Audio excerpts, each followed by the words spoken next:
तो चलिए शुरू करते हैं आज के यानी 5 मई के अपने करंट अफेयर्स। हमारा पहला करंट अफेयर बन रहा है नेशनल से। तो चलिए जानते हैं। केंद्र सरकार ने प्याज एक्सपोर्ट से बैन हटाया। 4 मई को भारत सरकार ने प्याज के एक्सपोर्ट से बैन हटा दिया। हालांकि इसके लिए मिनिमम एक्सपोर्ट प्राइस $550 यानी करीब 45,800 रुपये प्रति मैट्रिक टन तय कर दी है। यानी जो प्याज एक्सपोर्ट किए जाएंगे उसकी कीमत मिनिमम 45,800 रुपये प्रति मैट्रिक टन यानी 1,000 किलो रुपये होना जरूरी है। आइए इसको हम लोग थोड़ा डिटेल में समझते हैं। सरकार ने प्याज के निर्यात पर 40% निर्यात शुल्क लगाने का भी फैसला लिया है। पिछले साल दिसंबर में प्याज की कीमत 70 से 80 रुपये पहुँचने पर सरकार ने एक्सपोर्ट पर बैन लगा दिया था। 31 दिसंबर 2024 तक प्याज के निर्यात पर रोक लगाई गई। बैन के बाद कुछ देशों के अनुरोध पर प्याज की शिपमेंट को अनुमति दी थी। सरकार ने 27 अक्टूबर 2023 से नेशनल कोऑपरेटिव कंज्यूमर फेडरेशन और नेफेड जैसे सरकारी बिक्री केंद्रों के जरिए 25 रुपये किलो के रेट से प्याज की बिक्री शुरू की थी। मध्य प्रदेश भारत का सबसे बड़ा प्याज उत्पादक प्रदेश है। भारत के प्याज उत्पादक राज्यों में महाराष्ट्र, गुजरात, उत्तर प्रदेश, उड़ीसा, कर्नाटक, तमिलनाडु, मध्य प्रदेश, आंध्र प्रदेश एवं बिहार प्रमुख हैं। भारत से प्याज का निर्यात मुख्य रूपों से Malaysia, United Arab Emirates, Canada, Japan, Lebanon और कुवैत में किया जाता है। हमारा अगले करंट अफेयर्स बन रहे हैं अवार्ड से। तो चलिए जानेंगे। डॉक्टर पूर्णिमा देवी बर्मन को ग्रीन ऑस्कर मिला। 2 मई को लंदन में रॉयल जियोग्राफिकल सोसाइटी पुरस्कार समारोह का आयोजन हुआ। इसमें आसाम की रहने वाली डॉक्टर पूर्णिमा देवी को ब्रिटिश वन्यजीव चैरिटी अवार्ड से सम्मानित किया गया। आइए इसको हम लोग थोड़ा डिटेल में जानेंगे। डॉक्टर पूर्णिमा को विलुप्त हो रहे ग्रेटर एजुटेंट स्ट्रॉक और उसके वेटलैंड निवास के संरक्षण के लिए यह सम्मान मिला है। व्हाइटली अवार्ड को ग्रीन ऑस्कर के नाम से भी जाना जाता है। डॉक्टर पूर्णिमा को 2017 में भी व्हाइटली अवार्ड से सम्मानित किया गया था। व्हाइटली अवार्ड हर साल WFN की ओर से आयोजित किया जाता है। WFN दुनिया भर में वन्यजीवों के संरक्षण को लेकर काम करता है। ग्रेटर एडजुटेंट को असमिया भाषा में हरगिला कहा जाता है, जिसका मतलब हड्डी निकलने वाला होता है। यह पक्षी भोजन के लिए कूड़े के ढेर और घोंसले बनाने के लिए आसपास के गांव पर निर्भर रहता है। हमारा अगला करंट अफेयर है। मसाले बनाने वाली सभी कंपनियों की फैक्ट्री का इंस्पेक्शन होगा। 2 मई को भारत के फूड सेफ्टी रेगुलेटर ने MDH और एवरेस्ट समेत सभी मसाले मिक्स बनाने वाली कंपनियां के प्रोडक्ट्स की टेस्टिंग और जांच के आदेश दिए। रेगुलेटर ने कहा कि इस सेक्टर में जांच और दायरा बढ़ाया गया है क्योंकि global regulators 2 popular local brands के प्रोडक्ट्स में पेस्टिसाइड एथिलीन ऑक्साइड की जांच कर रहे हैं। आइए हम लोग इसको थोड़ा डिटेल में देखते हैं। सभी मसाला पाउडर बनाने वाली कंपनियों की मैन्युफैक्चरिंग यूनिट्स का इंस्पेक्शन, सैंपलिंग और टेस्टिंग करने का भी आदेश दिया है। सैंपल में लिए गए हर प्रोडक्ट की क्वालिटी और सेफ्टी पैरामीटर्स के कंपल्सन यानी अनुपालन के लिए एनालिसिस किया जाएगा। सभी कंपनियों के प्रोडक्ट्स में एथिलीन ऑक्साइड की प्रेजेंस की भी जांच की जाएगी। इसका यूज़ भारत में बैन है और टेस्टिंग पूरी होने के बाद उचित कार्रवाई शुरू की जाएगी। मालदीव, सिंगापुर और हांगकांग ने एवरेस्ट MDH मसालों की बिक्री पर रोक लगाई। दोनों कंपनियों के कुछ प्रोडक्ट्स में पेस्टिसाइड्स एथिलीन ऑक्साइड की लिमिट से ज़्यादा मात्रा होने के कारण उन्हें बैन किया था। इन प्रोडक्ट्स में इस पेस्टिसाइड की ज़्यादा मात्रा से कैंसर होने का खतरा है। हमारा अगला करंट अफेयर है, एनपीसीआई नाम्बिया के लिए यूपीआई की तरह पेमेंट सिस्टम बनाएगा। 2 मई को national payments corporation of India ने इंटरनेशनल पेमेंट्स लिमिटेड नाम्बिया के लिए यूपीआई की तरह इंस्टेंट पेमेंट सिस्टम डेवलप करने में मदद करने की घोषणा की। एनआईपीएल ने इसके लिए बैंक ऑफ नाम्बिया के साथ एक एग्रीमेंट साइन किया है। आइए हम लोग इसको डिटेल में थोड़ा समझेंगे। इस एग्रीमेंट का उद्देश्य अफ्रीकी देशों में डिजिटल फाइनेंशियल सर्विस को बढ़ाना, रियल टाइम पर पर्सन टू पर्सन और मर्चेंट पेमेंट ट्रांजैक्शन को सपोर्ट करना।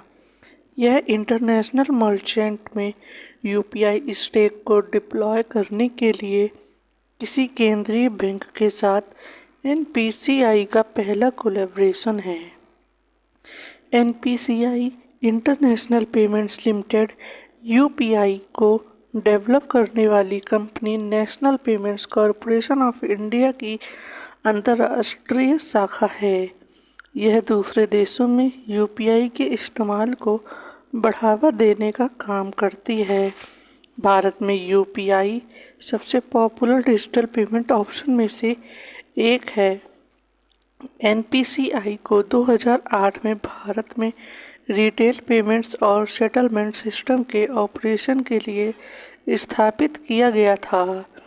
रुपए कार्ड, इमीडिएट पेमेंट सर्विस और यूनिफाइड पेमेंट इंटरफेस के ज़रिए एनपीसीआई ने रिटेल पेमेंट के तरीकों को बदला। हमारे अगले करंट अफेयर बनते हैं बिजनेस से, तो चलिए जानेंगे। कोल इंडिया का चौथी तिमाही का मुनाफा 26% बढ़ा। 2 मई को सरकारी कंपनी कोल इंडिया लिमिटेड ने फाइनेंशियल ईयर 2024 की चौथी तिमाही के नतीजे जारी किए। जनवरी मार्च तिमाही में कंपनी का कंसोलिडेटेड नेट प्रॉफिट यानी शुद्ध मुनाफा सालाना आधार पर 22% से बढ़कर 8,640 करोड़ रुपए रहा। आइए हम लोग इसको थोड़ा डिटेल में जानेंगे।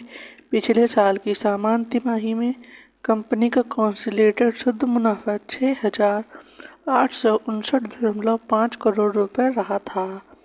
पिछली साल तिमाही में यह 10,154.68 करोड़ रुपए रहा था। तिमाही आधार पर कंपनी का कंसोलिडेटेड नेट प्रॉफिट 14.91% घटा है। ऑपरेशन से चौथी तिमाही में कंपनी का कंसोलिडेटेड रेवेन्यू सालाना आधार पर 2% घटकर 37,410.39 करोड़ रुपए रहा। पूरे वित्त वर्ष में कंपनी के कंसोलिडेटेड मुनाफे में 17.69% की बढ़ोतरी दर्ज की गई। FY24 में कंपनी का कंसोलिडेटेड मुनाफा 37,369.13 करोड़ रुपए रहा। रिजल्ट के साथ ही कोल इंडिया के बोर्ड ऑफ डायरेक्टर्स ने अपने निवेशकों को प्रति शेयर 5 रुपये का डिविडेंड यानी लाभांश देने की भी मंजूरी दी है। कंपनी अपने शेयर धारकों को मुनाफे का कुछ हिस्सा देती है, उसे डिविडेंड कहते हैं।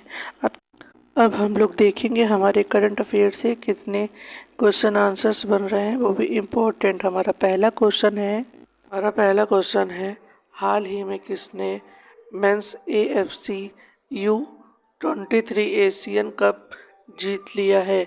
इसका सही आंसर होगा ऑप्शन बी, जापान। हमारा अगला क्वेश्चन है हाल ही में GST अपीलीय न्यायाधिकरण के प्रमुख रूप से नियुक्त किया गया। इसका सही आंसर होगा संजय कुमार मिश्रा। हमारा अगला क्वेश्चन है हाल ही में जारी विश्व प्रजातंत्र सूचकांक 2024 में भारत कौन से स्थान पर है? इसका सही आंसर होगा 159। हमारा अगला क्वेश्चन है हाल ही में अंतर्राष्ट्रीय तेंदुआ दिवस कब मनाया गया? इसका सही आंसर होगा ऑप्शन डी 3 मई। हमारा अगला क्वेश्चन है आईसीसी पुरुष T20 वर्ल्ड कप 2024 का आधिकारिक एंथम क्या है? इसका सही आंसर होगा option A out of this world. हमारा अगला क्वेश्चन है हाल ही में हैशटैग प्ले ट्रू अभियान किसने शुरू किया था? इसका सही आंसर होगा नाडा। हमारा अगला क्वेश्चन है हाल ही में किसे राष्ट्रीय जूट बोर्ड के सचिव के रूप में नियुक्त किया गया? इसका सही आंसर होगा शशि भूषण सिंह। हमारा अगला क्वेश्चन है हाल ही में जारी वर्ल्ड प्रेस फ्रीडम इंडेक्स 2024 में कौन शीर्ष पर है? इसका सही आंसर होगा ऑप्शन सी नॉर्वे। सेकंड पे डेनमार्क है और थर्ड पे स्वीडन है। हमारा अगला क्वेश्चन है हाल ही में किनसे नो झंझट लाइफ इंश्योरेंस फटाफट अभियान शुरू किया है? इसका सही आंसर होगा ऑप्शन बी HDFC लाइफ। हमारा अगला क्वेश्चन है हाल ही में किसने वायुसेना प्रशिक्षण कमान का कार्यभार संभाला? इसका सही आंसर होगा ऑप्शन सी नागेश कुमार। हमारा अगला क्वेश्चन है हाल ही में OECD ने अगले 2 वर्षों में भारत की GDP वृद्धि पर कितने प्रतिशत रहने का अनुमान लगाया? इसका सही आंसर होगा ऑप्शन बी 6.6%। हमारा अगला क्वेश्चन है हाल ही में किस राज्य में 8 रेलवे स्टेशनों के नाम बदल गए हैं? इसका सही आंसर होगा ऑप्शन सी उत्तर प्रदेश। जिन 8 रेलवे स्टेशनों के नाम बदले गए हैं। अगला क्वेश्चन है हाल ही में किसे GST अपीली न्यायाधिकारी का प्रमुख नियुक्त किया गया? इसका सही आंसर होगा ऑप्शन ए संजय मिश्रा। हमारा अगला क्वेश्चन है हाल ही में HDFC बैंक के अध्यक्ष के रूप में किसे नियुक्त किया गया? इसका सही आंसर होगा ऑप्शन सी अतनु चक्रवर्ती। हमारा अगला क्वेश्चन है हाल ही में किसने दूसरी बार AFC अंडर-23 एशियाई कप जीता? इसका सही आंसर होगा ऑप्शन बी जापान। हमारा अगला क्वेश्चन है हाल ही में किसने अंतर्राष्ट्रीय समाचार पत्र डिजाइन प्रतियोगिता में 3 पुरस्कार जीते हैं? इसका सही आंसर होगा ऑप्शन सी द हिंदू। हमारा अगला क्वेश्चन है हाल ही में यूनिसेफ इंडिया नेशनल एम्बेसडर कौन बनी है? इसका सही आंसर होगा ऑप्शन सी करीना कपूर। हमारा अगला क्वेश्चन है हाल ही में किस राज्य के हाई कोर्ट ने बाल विवाह को रोकने के लिए सरपंच को जिम्मेदार ठहराया? इसका सही आंसर होगा ऑप्शन सी राजस्थान। अगर आपको करंट अफेयर्स इंफॉर्मेटिव लगे हो तो लाइक करें, शेयर करें और सब्सक्राइब करना बिल्कुल भी ना भूलें। हम कल फिर मिलेंगे अपने वीकली करंट अफेयर के साथ में।